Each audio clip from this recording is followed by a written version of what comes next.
Assalamualaikum warahmatullahi wabarakatuh.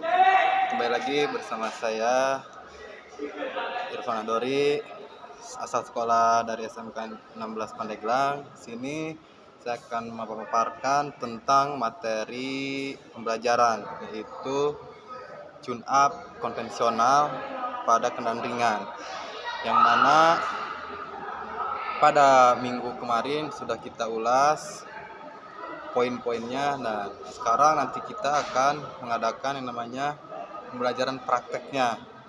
Ya, sebelum kita masuk ke prakteknya, saya akan memaparkan apa itu yang dimaksud dengan tune up, apa itu komponen-komponennya yang harus dikerjakan sama kalian.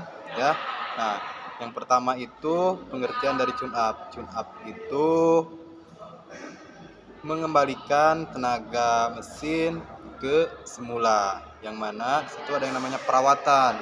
Perawatannya itu yang pertama kita cek bagian sistem pelumasan. Sistem pelumasan dalam arti lain itu oli, ya. Nah, kita cek olinya, kualitas dan kuantitas pada oli tersebut, ya. Yang kedua kita cek yang namanya sistem pendinginan, yang mana sistem pendinginan meliputi atau salah satunya itu di sistem radiator, yang mana sistem radiator itu nanti dia akan melakukan sirkulasi pendinginan pada engine atau mesin. Yang kedua atau yang ketiga kita cek dari yang namanya sistem pengisiannya, ya, apakah baterainya itu dia terisi dengan penuh saat mesinnya itu berputar, pengisiannya normal atau tidak. Karena kalau misalkan si baterainya tidak ada sistem pengisian, otomatis mobil tersebut akan mati mendadak, ya.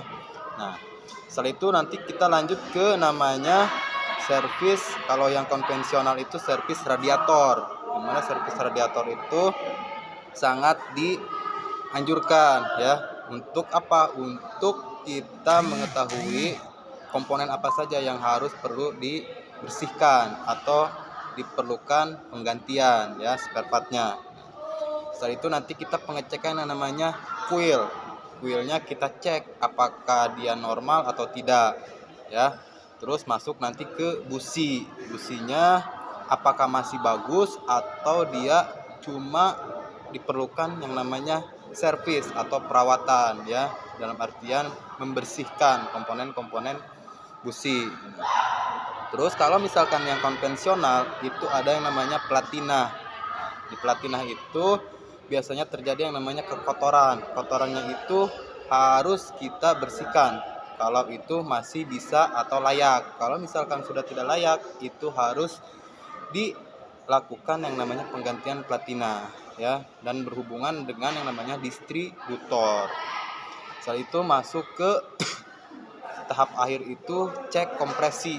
Kalau misalkan kompresinya itu tidak mencukupi atau kompresinya itu lemah, nah itu nanti kita lakukan diagnosis lebih mendalam, ya.